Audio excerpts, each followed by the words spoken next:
Bonjour à tous et bon retour sur ma chaîne ou bienvenue selon votre cas. Comme nous sommes en période de fête, je n'ai pas trop envie de vous faire une leçon de grammaire ou de vocabulaire.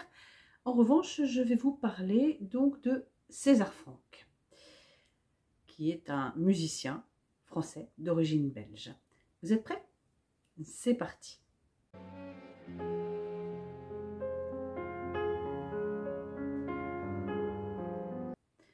Alors, le 10 décembre dernier était le bicentenaire de la naissance de César Franck. En effet, il est né le 10 décembre 1822 à Liège, en Belgique, fils d'un modeste employé de banque mélomane qui voulait faire de lui un pianiste virtuose comme Franz Liszt, et il voulait aussi faire de son frère Joseph un violoniste. César Franck n'a pas eu une enfance très heureuse. Son père, en effet, était un véritable tyran. Il prend sa première leçon de piano à 5 ans et étudie au Conservatoire de Liège en 1830, bien qu'il aurait aimé faire les beaux-arts, car doué pour le dessin. Même s'il n'était pas un virtuose, il jouait très bien du piano. Et à 12 ans, il donne son premier concert public. En 1831, la famille s'installe à Paris pour que les deux enfants se perfectionnent au conservatoire de musique. Mais le directeur, Cherubini, refuse l'entrée de César, le conservatoire ne prenant pas d'élèves étrangers.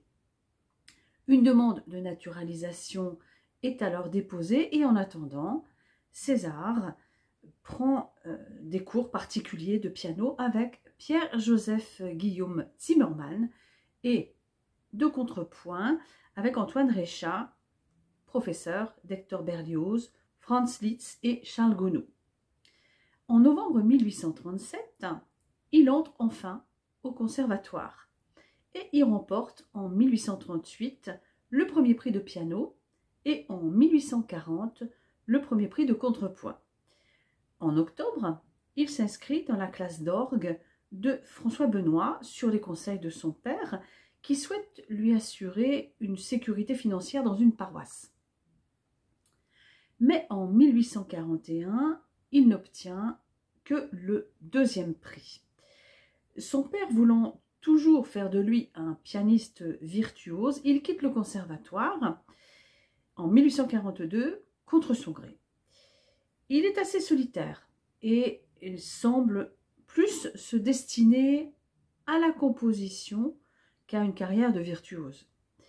Et de retour à Liège, très vite, il va jouer ses propres compositions et donner une série de concerts en compagnie de son frère Joseph, en Belgique, en Allemagne et en France.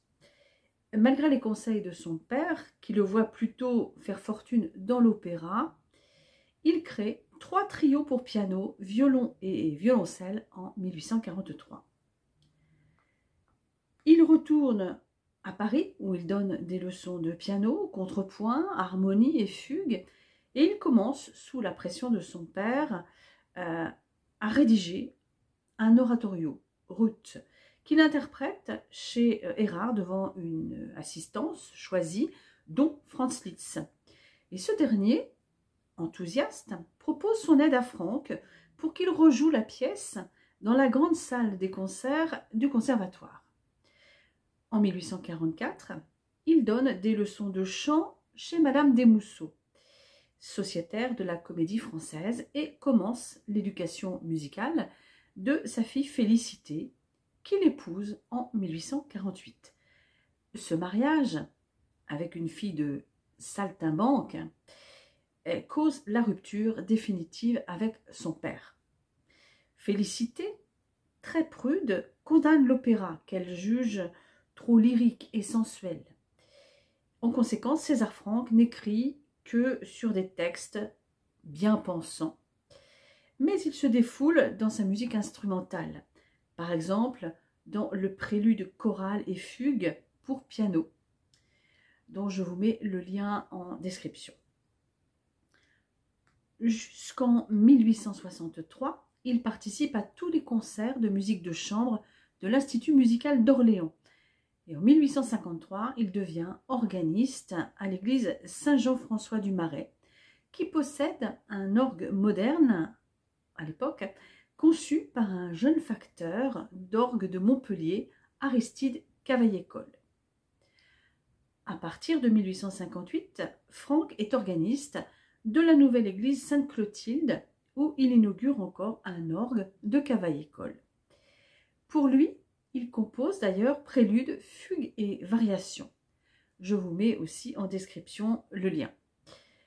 Sa réputation d'organiste s'accroît rapidement.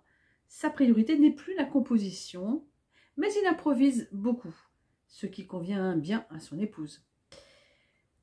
Après la défaite française de la guerre de 1870 contre les Prussiens, des compositeurs français, blessés dans leur amour-propre, créent la Société nationale de musique pour promouvoir la musique française en opposition à la musique allemande. C'est Camille Saint-Saëns qui la dirige et il y entraîne Franck, qui en sera président jusqu'à sa mort.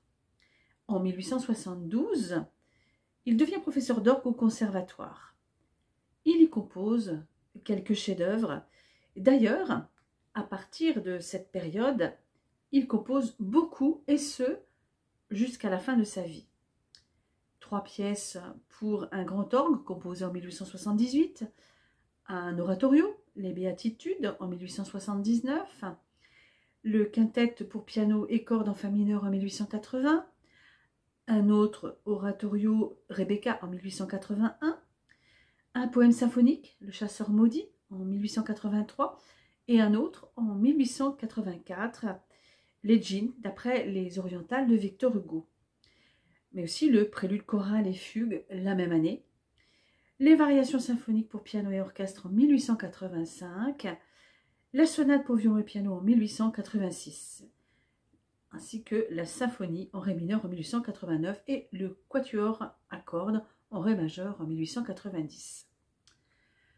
César Franck meurt le 8 novembre 1890 à Paris suite à une pleurésie et il repose au cimetière du Montparnasse. Il était un compositeur irrégulier. Il est l'auteur d'œuvres sans grand intérêt, mais aussi des purs chefs-d'œuvre, comme le quintet pour piano et cordes en 1878, ou les variations symphoniques pour piano et orchestre en 1885, ou encore la sonate pour violon et piano en 1886, dont je vous mets les liens en description. Il introduit dans les compositions le principe de la forme cyclique, caractérisée par la résurgence des thèmes d'un mouvement à l'autre et la superposition de ces thèmes dans le volet final et qui donne une cohérence à la structure. Peu de musiciens ont su, comme lui, faire chanter les anges, mais aussi traduire des accents plus terrestres. Toutefois, dans sa dernière œuvre, la symphonie en ré mineur, il s'efforce de réunir la forme cyclique française et la forme symphonique allemande. Par conséquent, elle est rejetée par le camp français et par le camp allemand lors de sa première exécution, et ce qui ne l'empêchera pas d'inspirer de nombreux compositeurs français tels que Gabriel Fauré, Claude Debussy ou Maurice Ravel. Donc, je vous mets le lien pour la fin de la symphonie en ré mineur. Voilà, cette vidéo sur César Franck est terminée. J'espère vous avoir fait découvrir donc ce compositeur qui n'est pas forcément l'un des plus connus. Je vous laisse donc cliquer sur les liens en description pour écouter un peu de la musique de César Franck. À bientôt!